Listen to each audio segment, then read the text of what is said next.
Major Schuer. I'm an emergency medicine physician with the U.S. Army Institute of Surgical Research. So I want to get into medicine because I like science. I like the knowledge that comes along with science. I like the fact that medicine is really an applied science. It's a science that's applied to humans, unlike other types of sciences where you're applying it at the cellular level, or you're applying it at the the animal level, or the rat level, or the veterinary level. This is a applied science taking care of other people. So currently I spend my clinical duties at the Brooke Army Medical Center in San Antonio. There's 2 level 1 trauma centers in San Antonio, us and the university across town. The Brooke Army Medical Center, or BAMC, is the DoD's only level 1 trauma center. Every capability you can think of those you made this hospital. Every type of patient you can think of will come rolling through the door at some point. The typical day in the life of an emergency medicine physician in the Army is going to be very similar to what it is in the civilian world. When we were in residency, we basically go through all the same rotations we did. As a civilian, they have all the same requirements they have for the civilian training programs for the military. The Army has given me a number of opportunities I wouldn't have in the civilian setting. I would say the biggest fact that the Army's had compared to the civilian setting is the variety of stuff we can do. You get the opportunity to deploy, where you get to provide care for soldiers, people that you have something in common with. Even though we have a lot of different backgrounds, a lot of different cultures, people that come into the Army, we all have one thing in common, which is that we all chose to serve.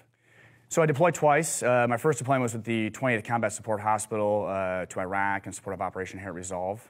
The typical day there was, it was variable from day to day. Generally, you had a fair amount of free time to get caught up on things you want to get caught up on, plenty of time to go to the gym, get to know the people you're deployed with. Everyone kind of thinks that in the Army it's a very rigid setting where you everything is posted somewhere, there's a list, you have to apply for everything.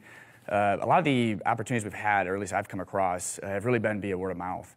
So somebody that I'm working with, let's say one of the more senior physicians I'm working with, or someone I'm deployed with, they see that I'm interested in something, or that I'm particularly good at something, or not particularly good at something else.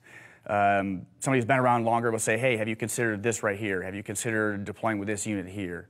Have you considered applying for this position here? There's a fellowship available doing this at this location here that may fit within what you're looking to do. Have you considered applying for that? During my 3-year residency, we do an operational month, and we also have an operational elective time in which anything that is related to Army medicine, anything that's going to enhance your ability to be a better Army physician, our program will usually fund for us to go do. 2 of us chose to do a training program down in D.C. area with the DEA, the FBI, and the Park Police. It's a counterterrorism and operational narcotic enforcement course. We basically work with them side by side. They train us in how they do their operations, how they conduct medical support out in the field, whether it be here stateside or whether it be when they're down in South America, wherever the DEA and the FBI happen to go for drug enforcement. We learn about how they set up some of their medical capabilities there. We learn about some of their just operational tactics. We do go through some of their basic tactical training. There's several times in which they take us through areas where, as if they're doing some kind of enforcement, some location, they'll take us there and show us how the medical support is all set up.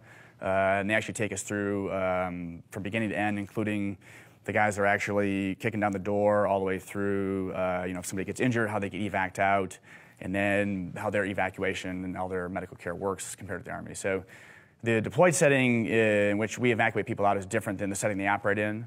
So having the opportunity to cross-train with them provided a lot of training knowledge and opportunities to see how somebody else does something, and perhaps you can find some way that somebody else did something better than what you're doing, and then you can then in turn take that back to your next job in the Army. My real passion is research. I spend most of my time doing research. I'm at the research lab down in San Antonio.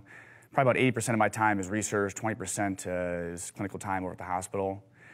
My favorite thing about the opportunity I have right now is that I've got access to research resources I wouldn't have if I was on the outside. In the academic setting, in the civilian side, you're constantly having to fight for grant money, constantly having to seek out resources you need to do the projects you want to do, the things you're interested in.